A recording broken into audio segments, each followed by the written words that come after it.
ನಮಸ್ಕಾರ ವೀಕ್ಷಕರೇ, ನೀವು ನೋಡ್ತಾ ಇದ್ದೀರಾ ವಿಸ್ತಾರ ಬಿಸಿನೆಸ್ ಅಂಡ್ ಪ್ರಾಪರ್ಟಿ. ನಾನು ಕೇಶವ್ ಪ್ರಸಾದ್.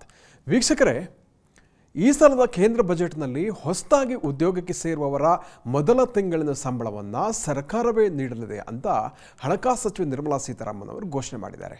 ಖಾಸಗಿ ವಲಯದ ಎಲ್ಲ ಕಂಪನಿಗಳು, ಕಾರ್ಖಾನೆಗಳು, ಸಂಸ್ಥೆಗಳಲ್ಲಿ ಕೆಲಸಕ್ಕೆ ಸೇರುವ ಹೊಸಬರು ಈ ಸಬ್ಸಿಡಿ ಯೋಜನೆಯ ಲಾಭವನ್ನು ಪಡಿಬೋದು. ಆದರೆ ಆ ಕಂಪನಿ, ಸಂಸ್ಥೆಯ ಸಂಘಟಿತ ವಲಯ ಅಥವಾ ಆರ್ಗನೈಸ್ಡ್ ಸೆಕ್ಟರ್ನಲ್ಲಿ ಇರಬೇಕಾಗುತ್ತೆ. ಅಲ್ಲಿ PF ಇತ್ಯಾದಿ ವ್ಯವಸ್ಥೆ ಇರಬೇಕಾಗುತ್ತೆ. 1 ತಿಂಗಳಿನ ಸಂಬಳವನ್ನು 3 ಕಂತುಗಳಲ್ಲಿ ಸರ್ಕಾರ ನೀಡಲಿದೆ. ಮಾಸಿಕ 15,000 ರೂಪಾಯಿ ತನಕ ಈ ಸಬ್ಸಿಡಿ ಮೊತ್ತ ಸಿಗಲಿದೆ. ಮಾಸಿಕ ಗರಿಷ್ಠ 1 ಲಕ್ಷ ರೂಪಾಯಿ ಸಂಬಳದ ತನಕ ಇದು ಅಪ್ಲೈ ಆಗುತ್ತೆ. ಅಂದರೆ 1 ಲಕ್ಷ ರೂಪಾಯಿಗಿಂತ ಹೆಚ್ಚು ವೇತನ ಇದ್ದರೆ ಅಂಥವರಿಗೆ ಈ 15,000 ರೂಪಾಯಿ ಸಬ್ಸಿಡಿ ಸಿಗಲ್ಲ. ಆದರೆ ಉದ್ಯೋಗ ಆಧಾರಿತ ಇನ್ಸೆಂಟಿವ್ ಯೋಜನೆ ಅಡಿಯಲ್ಲಿ ಈ ಸೌಲಭ್ಯವನ್ನು ಘೋಷಿಸಲಾಗಿ ಸಾಕಷ್ಟು ಅನುಕೂಲ ಆಗುತ್ತೆ ಅಂತ ಹೇಳಲಾಗ್ತಾ ಇದೆ. EPFO ಅಥವಾ ಎಂಪ್ಲಾಯೀಸ್ ಪ್ರಾವಿಡೆಂಟ್ ಫಂಡ್ ಆರ್ಗನೈಸೇಷನ್ ಅಡಿಯಲ್ಲಿ ಉದ್ಯೋಗಿಗಳು ಇದಕ್ಕಾಗಿ ನೋಂದಣಿ ಆಗಿರಬೇಕಾಗುತ್ತೆ. ಅಂದರೆ ಸಂಘಟಿತ ವಲಯ ಅಂತ ನಾನು ಏನು ಹೇಳ್ತೀನಿ ಅದರಲ್ಲಿ ಇರಬೇಕಾಗುತ್ತೆ. ಈ ಯೋಜನೆಯಡಿ ನೇಮಕವಾದ ಉದ್ಯೋಗಿಗಳನ್ನು ಕಂಪನಿಯು 1 ವರ್ಷದ ಒಳಗೆ ವಜಾಗೊಳಿಸಿದರೆ ಅಥವಾ ಕೆಲಸದಿಂದ ಮನೆಗೆ ಕಳಿಸಿದರೆ ಸಬ್ಸಿಡಿ ಮೊತ್ತವನ್ನು ಸರ್ಕಾರಕ್ಕೆ ಹಿಂದಿರುಗಿಸಬೇಕಾಗುತ್ತೆ. ಈ ಯೋಜನೆಗೆ 23,000 ಕೋಟಿ ರೂಪಾಯಿಗಳನ್ನು ಕೇಂದ್ರ ಸರ್ಕಾರ ಮೀಸಲಿಟ್ಟಿದೆ. 2 ಕೋಟಿ ಯುವಜನರಿಗೆ ಇದರಿಂದ ಉಪಯೋಗ ಆಗುತ್ತೆ ಅಂತ ಹೇಳಲಾಗ್ತಾ ಇದೆ. ಎರಡನೇದಾಗಿ, ಉತ್ಪಾದನೆಯ ವಲಯದಲ್ಲಿ ಹೆಚ್ಚುವರಿ ಉದ್ಯೋಗ ಸೃಷ್ಟಿಗೆ ಪೂರಕವಾಗಿ ಇನ್ಸೆಂಟಿವ್ ನೀಡಲಿಕ್ಕೆ ಬಜೆಟ್ನಲ್ಲಿ ಈ ಸಲ ಪ್ರಸ್ತಾಪ ಮಾಡಿದ್ದಾರೆ. ಇದು ಎಷ್ಟು ಎಂಬುದು ಕಂಪನಿ ಮತ್ತು ಉದ್ಯೋಗಿಗಳು ನೀಡುವ EPFO ಕಾಂಟ್ರಿಬ್ಯೂಷನ್ ಮೇಲೆ ನಿರ್ಣಯ ಆಗುತ್ತೆ. ಸುಮಾರು 30 ಲಕ್ಷ ಹೊಸ ಉದ್ಯೋಗಗಳಿಗೆ ಇದು ಅನುಕೂಲ ಆಗುವ ನಿರೀಕ್ಷೆ ಕೂಡ ಇದೆ.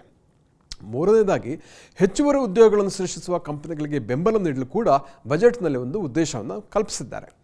ಅಂಥ ಉದ್ಯೋಗದಾತರಿಗೆ 2 ವರ್ಷಗಳ ತನಕ EPFO ಕಾಂಟ್ರಿಬ್ಯೂಷನಲ್ಲಿ ಮಾಸಿಕ 3,000 ರೂಪಾಯಿ ತನಕ ರಿಯಂಬರ್ಸ್ ನೀಡಲಿಕ್ಕೆ ಉದ್ದೇಶಿಸಲಾಗಿದೆ. ಈ 3 ಉದ್ಯೋಗ ಆಧಾರಿತ ಯೋಜನೆಗಳು ಮಾತ್ರ ಅಲ್ಲದೆ ಕೇಂದ್ರ ಪ್ರಾಯೋಜಿತ ಯೋಜನೆಗಳ ಮೂಲಕ ಸುಮಾರು 20 ಲಕ್ಷ ಯುವ ಉದ್ಯೋಗಿಗಳಿಗೆ ಕೌಶಲ ನೀಡಲಿಕ್ಕೆ ಕೂಡ ನಿರ್ಣಯ ಮಾಡಿದ್ದಾರೆ.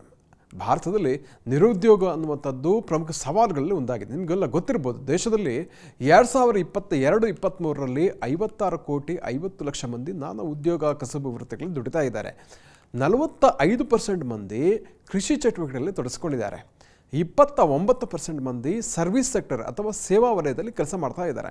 11% ಮಂದಿ ಉತ್ಪಾದನೆ ವಲಯದಲ್ಲಿದ್ದರೆ 13% ಮಂದಿ ನಿರ್ಮಾಣ ಕ್ಷೇತ್ರದಲ್ಲಿ ಕೆಲಸ ಮಾಡ್ತಾ ಇದ್ದಾರೆ. ಹೀಗಿದ್ರೂ ಕೂಡ ನಿರುದ್ಯೋಗ ಅನ್ನುವಂಥದ್ದು ಸದಾ ಒಂಥರ ಚರ್ಚೆಯಲ್ಲಿರುವಂಥ ಇಶ್ಯೂ. ಹೀಗಾಗಿ ಈ ಸಲದ ಬಜೆಟ್ನಲ್ಲಿ ಹೊಸ ಉದ್ಯೋಗಿಗಳಿಗೆ ನೇರವಾಗಿ ಮೊದಲ ತಿಂಗಳಿನ ಸಂಬಳ ನೀಡುವಂಥ ಕೇಂದ್ರ ಸರ್ಕಾರದ ಈ DBT ಸ್ಕೀಮ್ ಅನ್ನುವಂಥದ್ದು ಬಹಳ ಕುತೂಹಲ ಮೂಡಿಸಿದೆ. ವೀಕ್ಷಕರೇ, ಇಂಥ ಮತ್ತಷ್ಟು ಉಪಯುಕ್ತ ಮಾಹಿತಿಗೆ ವಿಸ್ತಾರ ಬಿಸಿನೆಸ್ ಆ್ಯಂಡ್ ಪ್ರಾಪರ್ಟಿ ವೀಕ್ಷಿಸಿ ಹಾಗೂ ಸಬ್ಸ್ಕ್ರೈಬ್ ಮಾಡಿ ಅಂತ ಈ ಮೂಲಕ ನಾನು ಕೇಳ್ಕೊಳ್ತಾ ಇದ್ದೇನೆ. ವಂದನೆಗಳು. ಅನುಕ್ಷಣದ ಸುದ್ದಿಗಳಿಗಾಗಿ ವಿಸ್ತಾರ ನ್ಯೂಸ್ ಯೂಟ್ಯೂಬ್ ಚಾನೆಲ್ ಸಬ್ಸ್ಕ್ರೈಬ್ ಮಾಡಿ.